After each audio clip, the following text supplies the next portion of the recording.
कि पीएम मोदी का इस्तीफा 30 सांसद करवा देंगे, नीतीश नायडू हो जाएंगे अब खुलेआम बागी।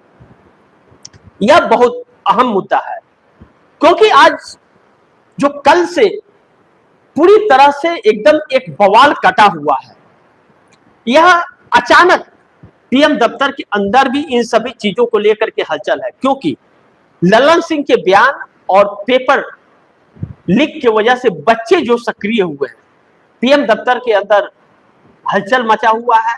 और पीएम दफ्तर से यह खबर आ गई सचिवालय से कि उन बच्चों का चेक करने वाला पेपर ही जल गया, आग लग गई उसमें। सोचिए कि कितनी अचानक क्या क्या घटनाएं घटित हो रही हैं और कितना सहमा हुआ है, क्योंकि बच्चे पेपर मांग रहे हैं, अपना रिकॉर्ड मांग रहे हैं, और यह सरकार के रिकॉर्ड का पर्दाफाश वही बच्चे इसके वेबसाइट तक पहुंच करके कर रहे हैं खुलेआम, कि इन सरकार का वेबसाइट सुरक्षित नहीं है, उसमें कोई भी पहुंच जा सकता है। एक बच्चा अगर उसमें पहुंच सकता है तो वह हाई लेवल का हैकर जो होता है वह तो पता नहीं क्या क्या खंगाल लेगा फिर।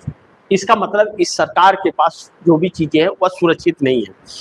ऐसे में महंगाई को लेकर के, बच्चे के भविष्य को लेकर के, इन सभी चीजों को लेकर के, और जिस तरह से लालू प्रसाद यादव को लेकर के अब नीतीश नायडू जिस तरह से भड़के हुए हैं, और नीतीश नायडू अगर जिस तरह से चर्चा हो रही है कि इंडिया गठबंधन के संपर्क में है, यह सब कुछ चीजें सही हैं और बागी हो रहे हैं, तो फिर यह 30 सांसद जो दोनों के मिल करके नीतीश नायडू को मिलके होते हैं और यह साथ छोड़ते हैं, तो मोदी का, पीएम मोदी का इस्तीफा तो फिर 100% निश्चित है, इसमें कोई शक ही नहीं है। भाई जब आपके पास बहुमत ही नहीं रहेगा तो क्या करेगा। और दूसरी चीज, वन नेशन वन इलेक्शन कराना इस सरकार की प्राथमिकता जो बन रही है, और डिलिमिटेशन, सभी क्षेत्रीय दलों का खात्मा हो जाएगा, इसके जरिए खात्मा हो जाएगा। सिर्फ ममता और बाकियों की नहीं, इसमें स्टालिन जो कूदते हुए नजर आ रहे वह भी खत्म होंगे, नीतीश नायडू भी खत्म होंगे। सिर्फ दो पार्टियां बचेंगी, कांग्रेस और बीजेपी, एक सत्ता में एक विपक्ष में। यही चीज कांग्रेस नहीं चाहती है।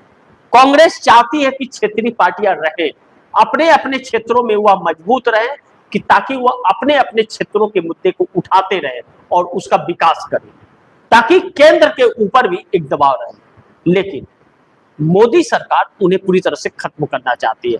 तो अगर यह दोनों नीतीश नायडू बागी हो गए और इनके 30 सांसद फिर हटने की तैयारी कर लिए, तो मोदी का इस्तीफा फिर पक्का है, इस बात से हम इनकार नहीं कर सकते।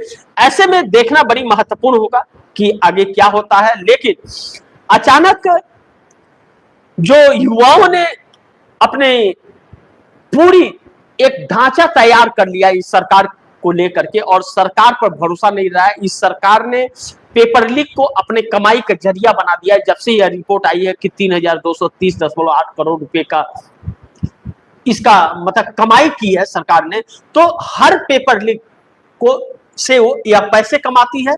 ऐसे में युवा भड़क गए हैं और सरकार के खिलाफ हो गए हैं।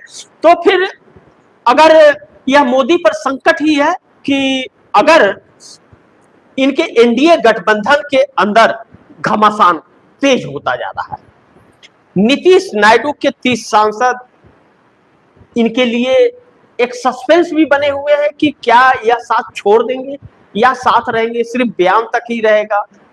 यह एक सस्पेंस है जिसको लेकर के संशय बना हुआ है सरकार के अंदर। 85 विधायक हैं नीतीश कुमार के पास, अगर साथ छोड़े तो एक झटके में सम्राट चौधरी की सरकार बिहार में गिर जाएगी। ऐसे में गठबंधन अगर छोड़ने की बात शिवसेना और एनसीपी करती है सिर्फ सीट बंटवारे को लेकर के, तो फिर एक समस्या खड़ी होती है, एक बड़ी संकट मोदी के ऊपर खड़ी हो जाती है। और पीएम दफ्तर के अंदर इन सभी चीजों को लेकर के उधर राहुल गांधी, उधर छात्र, इधर गठबंधन के लोग, उधर इंडिया गठबंधन को एकजुट करने की तैयारी, इधर मोदी लोगों को तोड़ने फोड़ने की कोशिश में।